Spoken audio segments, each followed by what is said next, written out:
දැනෙනවා නේද? අපි දන්නවා නේද අනේ මේ ඔබතුමාලගේ දේශපාලන හැසිරීම පිළිබඳව පේනවනේ.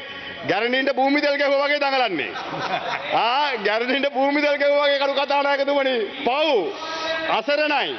ඒ හින්දා ඔබතුමාලා දන්නවනම් පෙර දේශපාලනීකරණය වෙච්ච පොලිස්පතිවරුන්ට පොලිසියට ගියපු කලදසාව ඔබතුමාලගේ පොලිස්පතිව අනාථ කරන්න එපා. මම මේ කියන්නේ ඒක. ඔව් ඔයා තමයි කිව්වේ. හරි. ඕම කිය ඉන්න. 159ම විනෝද වෙන්න. ගරු නියෝජ්‍ය කතානායකතුමනි. ඕම තමයි අවසාන කාලේ වෙනකොට ඔය වගේ සිදුවීම් සිද්ධ වෙනවා.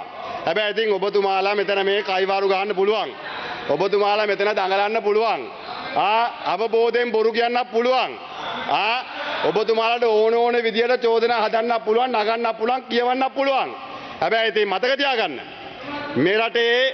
මේ රටේ සමස්තයක් විදියට රාජ්‍ය යාන්ත්‍රණය විනාශ කිරීම තුළ මේ රටේ සමස්තයක් විදියට පොලිසිය සහ අධිකරණ පද්ධතිය කරන නියෝජ්‍ය කතාන්තර විනාශ කිරීම තුළ ඔබතුමාලා එක පැත්තකින් මේ රටේ වෛද්‍යවරුන්ට, නීතිඥවරුන්ට, ඉංජිනේරුවන්ට, රණවිරුවන්ට මඩ ගහලා ඔවුන්ගේ චරිත ඝාතනය කළා සමස්ත වෘත්තියම කඩාගෙන වටන දඟලනකොට මහන්සියව ලැජ්ජයි. නීතිඥවරු වාඩි වෙලා ඉන්න බෑ. නීතිඥවරු තමන්ගේ වෘත්තියට ගරහනවා.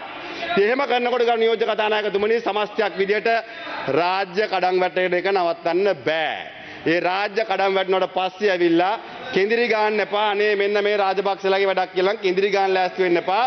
මොකද අපි ඔයාලා වගේ මේ පස්සේ දොරෙන් දුවන අය නෙවෙයි. මෙයාලා දන්නවා. ඔයාලා දන්නවනේ අපි ගැන. ඒ හින්දා ඒවට ලෑස්ති වෙන්න එපා ගරු නියෝජ්‍ය කතානායකතුමනි. අපි හැංගි හොරා වැඩ නැහැ. අපි ඒක වෙලාවම අපි කතා බලාගමු. පක්ෂ your time is up. බොහොම ස්තුතියි ගරු නියෝජ්‍ය කතානායකතුමනි. විශේෂයෙන්ම ඔබතුමාලා ගිල්ලන්නේ ඔය කියන සහන ටික අනේ දෙන්න. ඕක හැකර් කෙනෙක් ඇල්ලලා මේ බිලියන 100ත් උස්සා යනකම් බලන් ඉන්නේ නැතුව මේ බිලියන 100 කරුණාකරලා ජනතාවට දෙන්න. ගරු නියෝජ්‍ය අමාත්‍යතුමා ඔබතුමායි. ඩබල් පාර්ටිතුමා යන්න බා එන්න පොඩ්ඩක් දුවන්න එපා. හරි. ගරු නාමල් රාජපක්ෂ මහත්තයා මෙතන ආවනේ. අර මොකද්ද? බලාගෙන ඉන්න ජනාධිපති වෙනවා කියලා. අනේ ඇත්ත. ෂෝක් මරුබඩුව. නියම කතාවක් කරා. නියමයට පරිණතභාවය පෙන්නුවා. අන්න නියම අනාගතේ මම බලා හිටියේ සජිත් ප්‍රේමදාස විපක්ෂ නායකතුමාට හරි hinaයි වෙලාවේ කතා කරන වෙලාවේ. මම දන්නේ මොන විදිය සිහිනියක්ද තියාගෙන ඉන්නේ කියලා. එහෙනම් එකක් තව ඉගෙන ගන්න වෙනවා. අඩු ගානේ කතාවත් කරන හැටි තේරුම් ගන්න. නිසා එහෙම මේ ඔඩියන්ස් එකට මයික් එකට එක channel වලට දාන්න කතා කියලා හරියන්නේ නැහැ. පරිණත වෙන්න එපයි. කතා කරා ආව ගියා. මම අහන්නේ එතුමගෙන් අහන්නේ මේ සහන ලබා දෙන්නට විරුද්ධද? අද ඇවිල්ලා කතා කරේ දීවර ජනතාවට සහන ලබා දෙන්න එතුමා විරුද්ධද? මෙතන හිටියලා අහන්න තියුණා. කීහා ගියා. ඉන්නේ නැහැ. වැඩි වෙලා ඉන්න බෑ.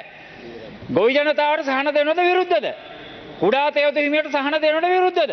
විදුලි පාරිභෝගිකට සහන දෙන්නට විරුද්ධද? මට දැන් එතුමගේ හිස්පුටුව බලන් කතා කරන්න වෙලා තියෙන්නේ. මෙතන මොකාර ඒ අයිය නායක දෙයියන්ට කොළෙයිත්ත ගහලා යනවා වගේ තමයි මෙතන වෙලා තියෙන්නේ. ඒක දිහා බලාගෙන කතා කරන්න වෙලා තියෙන්නේ. අඩු ගන්න මොකක් හරි තියන හරි කුළුණක්වත් පොතක්වත් සෝහම් පොතක් හරි තියන්න එපා යොතන. මොකක් හරි කතා කරන්න.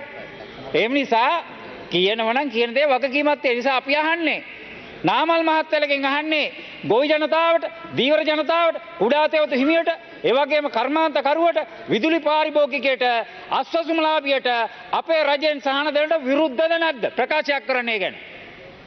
දැන් ඇවිල්ලා පුළුවන් නම් ප්‍රකාශයක් කරලා යන්න මෙතනට ඇවිල්ලා. විරුද්ධයි කියන එක කියන්නේ